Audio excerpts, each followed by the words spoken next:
Rock কাটা লিখে গুগলে সার্চ করবেন, দেখবেন সব ক্রাইম আমি ছাত্রলীগের নামে।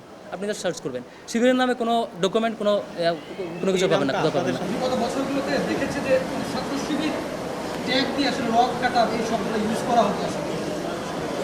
এই বিষয়ে আসলে কি ব্যাখ্যা দেবেন? রক কাটা লিখে গুগলে সার্চ করবেন, দেখবেন সব ক্রাইম আমি ছাত্রলীগের নামে। আপনি জাস্ট সার্চ করবেন, শিবিরের নামে কোনো ডকুমেন্ট, কোনো কিছু পাবেন না, কোথাও পাবেন না। সাথে আসলে এত জড়িত কেন? মানে কিছু একটা খুবই স্বাভাবিক। ফেসিবাদ দীর্ঘদিন ধরে যখন একটা রিপিটেডলি এস্টাবলিশ করতে চাইবে, সেখানে আপনি কথা বললে আপনারা ট্যাগ দিয়ে মারা ফেলবে, আপনি এখানে একটা বয়ান এস্টাবলিশ করতে খুবই স্বাভাবিক। কারণ এখানে প্রত্যেকটা উপাদানে এটাকে হেল্প করছে, কেউ উপাদানটা বিরোধিতা করতে পারে নাই। এই উপাদান যে নেগেটিভ যে এস্টাবলিশ করো না কেন, কেউ হয়তো সমর্থন দেয় নাই, কিন্তু বিরোধিতা কেউ করতে পারে নাই। সমন্বিত সামগ্রিক ইফোর্ট দিয়ে যখন একটা ন্যারেটিভ দাঁড় করায়, ন্যারেটিভ এস্টাবলিশ হতে বাধ্য। এখন এটা ন্যারেটিভ রাইট অর রং, এটা সিদ্ধান্ত দিবেন আপনারা। আপনার সাংবাদিকরা যারা আছেন তারা যাচাই করবেন, অ্যানালাইসিস করবেন যেটা সত্য কিনা।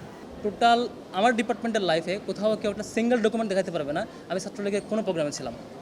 তারা অনেকগুলো প্রোগ্রাম অ্যারেঞ্জ করেছে, অনেক জায়গায় অনেকগুলো আয়োজনে গিয়েছে, একই সাথে তারা সিভি আহ্বান করেছে, সিভি দেওয়ার পরে তারা একটা কমিটি দিয়েছে, এরপর অনেকগুলো প্রোগ্রাম করেছে। টোটাল এই প্রসিডিউরে কোনো প্রসিডিউরে আমি এঙ্গেজ ছিলাম না।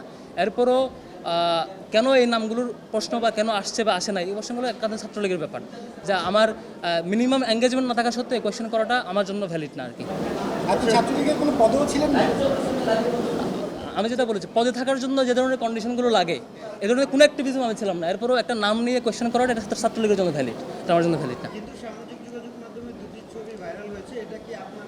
জি, ছবি নিয়ে একটু আলাপ করি। শুধু দুটি ছবি না, আরও অনেকগুলো ছবি আসবে, আমি বলে রাখি। আরও অনেকগুলো মন্ত্রীর সাথে অনেকগুলো ছবি আপনারা দেখতে পাবেন। কেন? কারণ আমি একদম প্রথম বর্ষ থেকে ডিবেটিং ক্লাবের সাথে সম্পৃক্ত। সেজন্য দেখবেন আমি যে হলে ছিলাম সেই হল ডিবেটিং ক্লাবের সভাপতি ছিলাম। আমি যেই ডিপার্টমেন্টে ছিলাম সেই ডিপার্টমেন্টে ডিবেটিং ক্লাবের সেক্রেটারিও ছিলাম। যে কারণে ডিবেটিং ক্লাবের যত স্বতঃস্ফূর্ত আয়োজন, কোথাও আমি আয়োজক হিসেবে ছিলাম, কোথাও আমি ডেলিগেট হিসেবে ছিলাম, আমি পার্টিসিপেন্ট হিসেবে পুরস্কার নিয়েছি। তো একটা প্রোগ্রামে যেমন একটা ছবিতে দেখবেন যে আমি বসা, পাশে দুজন ছাত্রলীগের নেতা বসা, একটা ইফতার প্রোগ্রাম। আমি নিজেই সেই জসীমউদ্দিন হল ডিবেটিং ক্লাবের সভাপতি ছিলাম, আমি এটার হোস্ট ছিলাম।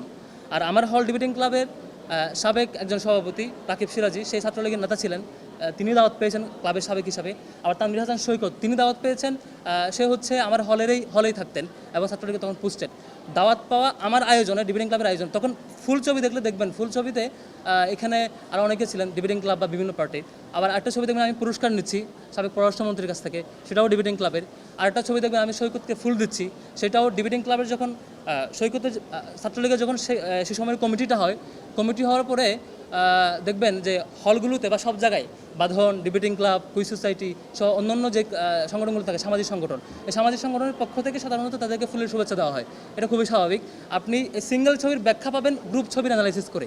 মানে আমার গ্রুপ ছবিতে, ফুল দেওয়ার গ্রুপ ছবিতে বাকি যারা ছিলেন আমার পাশে, তাদেরকে জিজ্ঞেস করবেন যে ছবিটা কিসের, তারাই রিপ্লাই দিবে যে আমরা কবি জসীমউদ্দিন হল ডিবেটিং ক্লাবের পক্ষ থেকে গিয়েছিলাম, পক্ষ থেকে এটা সৌজন্য সাক্ষাৎ ছিল। আশা করি ছবির উত্তর পেয়েছেন।